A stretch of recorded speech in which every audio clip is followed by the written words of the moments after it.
we don't want the creativity to go away. We don't want the people who make a living as social influencers to go away. It just, at the end of the day, ought to be not have that data or that the ability to manipulate news. I mean, TikTok is used as a news source by huge numbers of young people.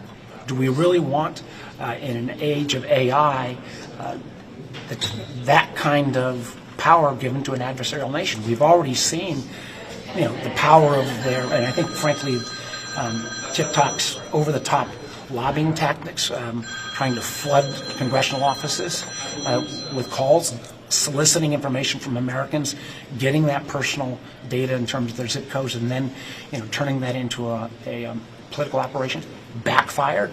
But it sure as heck makes the case of how this site could be used, in the midst of an election.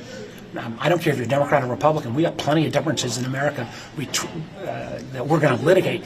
It just shouldn't. That kind of debate in our country shouldn't be driven, at the end of the day, by an algorithm that I believe is controlled by the Communist Party of China.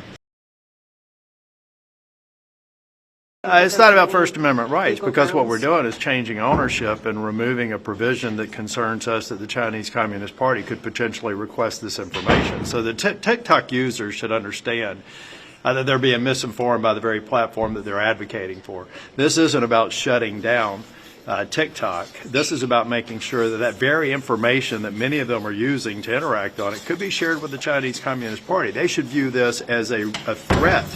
Rather that the threat of their information being abused by the Chinese Communist Party should be their concern.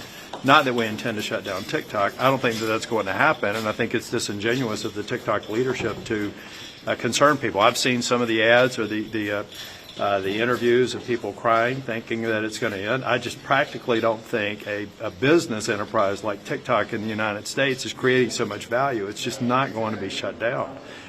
But I do agree that we should sever any sort of relationship and obligations to the Chinese Communist Party. As I said, I have my own reasons for wanting to see us be mindful. There's a reason why we don't use it as a platform here in the United States Senate, because of our concern about the Chinese use of information that they obtain through TikTok.